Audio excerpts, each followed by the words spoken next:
Hello there, people of the internet. Good morning. So this video is going to be a little bit hypocritical, but I still feel like it is a very good video to make just because I think the topic on it is not always the best thing to do, but it's something that absolutely happens and I do it myself. So this is not really me complaining about it. This is just me saying, hey, I do it, and I'm sure a lot of people out there do it as well. So anytime somebody who is new to firearms or anything like that, they ask me, hey, what should I get, for defensive purposes? I want something to carry. I want something lightweight. I want something that has a lot of capacity. I want something that I can, have in my pocket, in my car, at my house, just universal defense. So, these people typically only want like one, maybe two guns in their collection, and they're not like me with a significant collection. But they'll ask me and I'll, recommend, this, and this. Normally it's some sort of modern, thank you, Kevin. Some sort of modern polymer frame handgun chambered in 9mm, something that can handle the plus P ammunition that, most of your defensive loads nowadays are going to be rocking. A lot of times I will recommend something that is legitimately practical and that can actually be used in general application by most of your civilian population nowadays. Now, of course, there's tons of exceptions out there. There's people who specifically want like a 1911, or they specifically want some sort of older version technology to be able to do what it is that they're wanting to do. Like in one instance, I was talking to somebody who had absolutely no guns at all, and he wanted one of those old World War I, World War II trench guns. I think it's the 1897 model or something like that. He didn't want anything else. That was absolutely what he wanted, and that was going to be his defensive, do-everything gun. That was going to be his car gun. That was going to be his house gun. That was going to be his everything. He was like in love with that platform. And by all means, if you have something that you want wholeheartedly, then you go ahead and you go for it. Or you could be like me and have a lot of, different kinds of platforms. And it is my experience with this multitude of platforms that really makes me question the decisions that I make. I can't really tell you guys the decision or what made me make the decision I'm about to tell you guys about. It's more so a feeling-based thing than it is an actual practicality-based thing. And that is this right here. This is my Turkish T-SAS, however that's pronounced, 1911 A1 clone. This is not an actual 1911 A1. This right here is just a Turkish copy. A very good copy other than the grips. Thank you, Kevin. I appreciate that, buddy. A very good copy other than the grips. The original 1911 had like a really nice big light grip, and these right here feel like, somebody melted down plastic army men and stuck them onto a 1911. These do not feel nearly as good as an actual 1911 A1. I would have rather them throw wood grips on this than, keep the crappy plastic on this.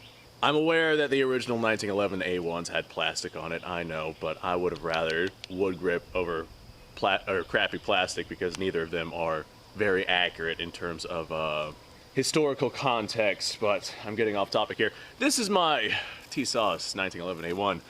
And this gun is a gun that I go to whenever I am alone in the house. I do not know why. I do not know what makes me choose this gun as my defensive gun, but I live, in the middle of nowhere. And whenever I am alone in the house, and I think, if it's like nighttime and maybe there's some stuff going on outside, we have dogs, we have all sorts of animals around here. There's been a couple of instances where my neighbors, although they all are pretty far away, they have told me that they've had instances with break-ins and whatnot, but they are much closer to, civilization than I am. But just to play it safe, I go ahead and I make sure I always have some sort of defensive capability, especially if I'm home alone. And I have tons of way more practical applications to rock than this 1911 A1 right here. But there's just something about being home alone with a 1911 A1 in 45 ACP, or just any 1911 in general, I suppose would work. But a 1911 and 45 ACP single stack 7-round magazine, the flush fit magazine. It's not one of those magazines that juts out the bottom. I actually have I have a K-mag that has a piece of plastic on the bottom. It's a 7-round flush fit magazine with a piece of plastic jutting out the bottom. So it looks like it would hold 8 rounds, but it actually does not. It only holds 7. And I know that for a fact because I actually peeled the plastic off of that K-mag and revealed that it was only a flush fit magazine. So anyone who wants to go buy a K-mag, they do not hold 8 rounds, although they look like they do. But something about flush fit mag 1911, I do not know why. I mean, like I said, I have tons of way more practical applications for defensive purposes at home. There's just, I don't even know how to explain it. This is one of those situations where I just don't know how to explain my decision and rationale behind that, other than I like the way that it looks and feels, especially whenever I am home alone. I just like the combination. I do not know why. And I bet that there's plenty of people out there who are in the situation that I am in, where they have much better options for whatever it is that they're looking to pick. But because of their opinion set based off of something, that is their thing to go to. I do not know why the 1911. I have much better things. But if I am alone, this is my I am alone gun. And I do not know why.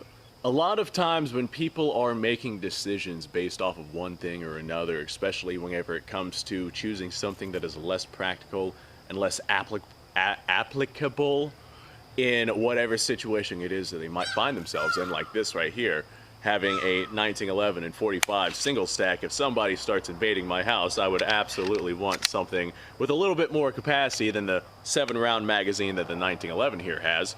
And I would definitely want something that was a little bit easier to aim. The sights on this are not that great. I would want something that's a little bit more comfortable to hold. If you don't hold this thing absolutely perfect, you get hammer bite. I'm still healing from the last time that I shot this thing. There's just a lot of not great things about the 1911, but there's also a lot of really good things about the 1911, and the good things revolve more around emotional situations than they do actual practicality. There's plenty of things that do what the 1911 does better. And if I find myself in a situation where I am legitimately having to use my 1911 to defend my life, then I would probably have wanted to use something with a bit more capacity, something that runs on more than just ball ammunition. I know that some 1911s out there do run all right-ish on hollow points and whatnot. This is not one of them. And people tell me all the time, oh, my 1911 runs fantastic on hollow points. And I'll ask them, all right, how many hollow points have you ran through? And they ran a mag or a box or something like that.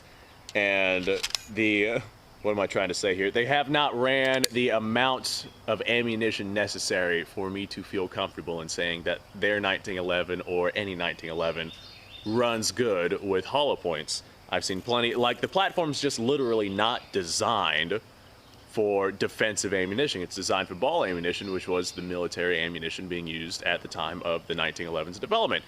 It's just the design of the gun. It's not saying that it's bad. It's literally what the gun was meant for. And yet, even despite those downsides, this right here is my go-to. With some ball ammunition, of course. Now, there's very few situations where I would find myself in a situation where the 1911 could not handle whatever it is that I wanted to handle. And there's a couple of situations where the 1911 would actually be a good choice to go to, especially living out here in the country. We have very, very large bores that come around here, and I've seen them on several occasions in this area. And by very large bores, I mean like 300-400 pound bores. A 9mm, even a 9mm defensive round, is not really made for taking out an animal like that. But a 45 ball round, that will take out this 400 pound bore very, very easily, honestly. Especially when it comes to proper shot placement. So, honestly, coming across a bore would probably be more likely than somebody actually breaking into my house, especially with where I am at. But in the event that they break into my house, hey, I've got a 1911 with a couple of 45 ACP rounds in it, ready to take care of business. It's not the best choice, and why I make the choice, I do not know. I think it maybe has some similarities. I'm seeing some wear on the 1911 just from how much I've used this. I think it has some similarities to why older gentlemen and whatnot pick this over the more modern platforms. I am actually more used to the 1911 platform whenever I use things that have a more modern style grip to them. The grip angle is always a little bit off, and it just takes me a second. Like the 1911, I raise it up, I acquire my sights immediately because I have that muscle memory, and I'm just used to firing this grip angle and this platform and whatnot. Like growing up, I had a 1911 22 that I stuck a tremendous amount of ammunition through. But anytime I'm rocking any sort of, you know, new defense or new style of handgun, whenever I raise the sights, I always notice that my front sight is not where it needs to be, so I need to like reacquire it and find it. And it just takes like an extra fraction of a second. It's not really as big of a deal as it used to be. Like whenever I had first started really getting into guns, and I had noticed the difference in being able to acquire a sight from the old grip angle versus the new grip angle. It was more predominant back then than it is now, and I think that's just because I've gotten more used to these modern handguns, and I just know, sight's not there, you know, lower or raised depending on what it is that you're using. So let me know what y'all's thoughts are down below. Does anyone out there have a firearm that they decide to use even though it is not the most practical of firearms and not the best choice for the situation it is that they might find themselves in? This is, I do not know. I knew I was going to go into this video not knowing how to give an explanation about it, but this is my I'm home alone gun, and it's basically entirely based off of my enjoyment for the platform and how I feel. And combine that with how I feel whenever I'm home alone, and it is just a really good combination. I do not know why, but that is the best explanation that I can give. Anyway, folks, like I said, let me know what y'all's thoughts are down below. Subscribe to the channel, like the video. Description has a bunch of links. Go check it out.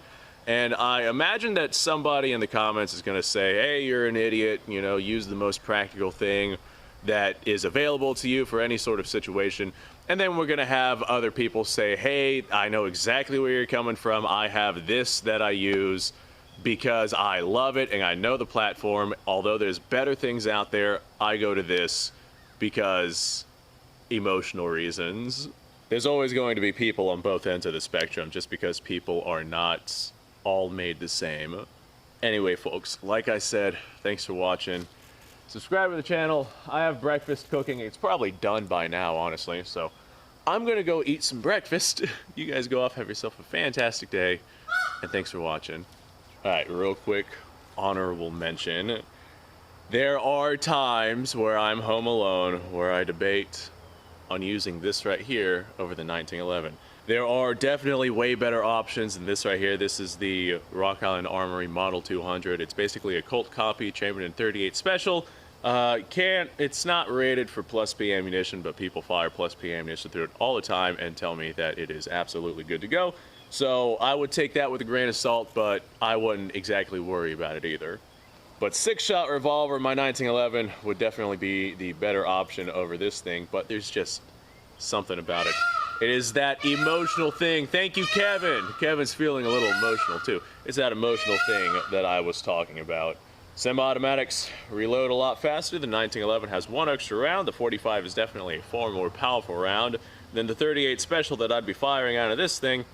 Yeah, it's just the 1911 compared to the two is definitely. Thank you, Kevin. Man, you are feeling feisty today. But the 1911 is definitely the more practical application out of these two handguns. But there's just something about having a revolver for defensive purposes, and I mean, I'm not used to the revolver platform. I think that I just like this revolver. And that's one of the things that makes me lean towards it whenever I'm home alone. I don't know why. I mean, I'm still going to use my 1911, but the other day whenever I was home alone, and I was going to get my 1911 to keep it on my hip, I saw this, and I just had like that spark of light where I was like, maybe I should use that instead of my 1911. No thought, no practice, you know, I wasn't weighing pros and cons. I was just emotionally deciding maybe I should use that instead of my 1911 because I like that gun. I don't know. Let me know. Let me know what you guys think down below. I'm probably gonna stick with my 1911 just because the ease of reloading. I don't want to be in a situation where I have, you know, 6 rounds in this thing. I gotta get those out of there. And I mean, I guess I could get like speed loaders or something like that, but those take practice to be able to use and line up. The 1911 is definitely an easier thing to reload, and it does hold more ammunition, and it is a more powerful round. So I'm still gonna go with the 1911. But this would be cool to have as a I am alone at the house gun. Yeah, it's entirely emotional based, as so many things in life are. If I was going to rock something that was not emotional based, I'd rock something with like an 18, 20 something round magazine, 9mm hollow points, something that I could use to handle practical purposes no matter what, but I don't always make all my decisions based off of logic. All right, I'm hungry. Y'all have a good one.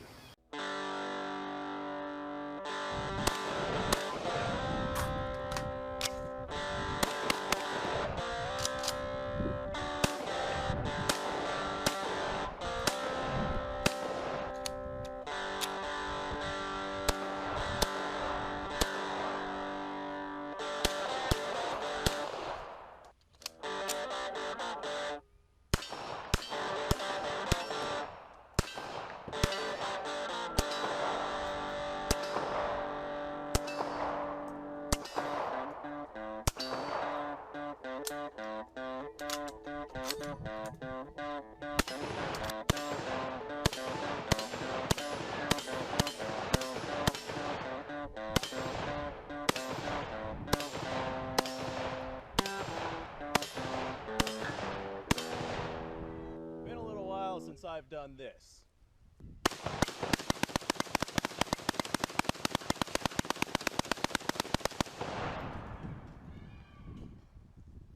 Bonnie and Clyde be damned.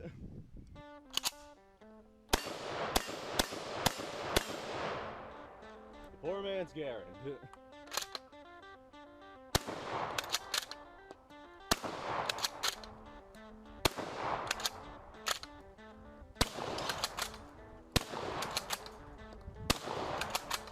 a shame that bolt-action shotguns aren't more mainstream.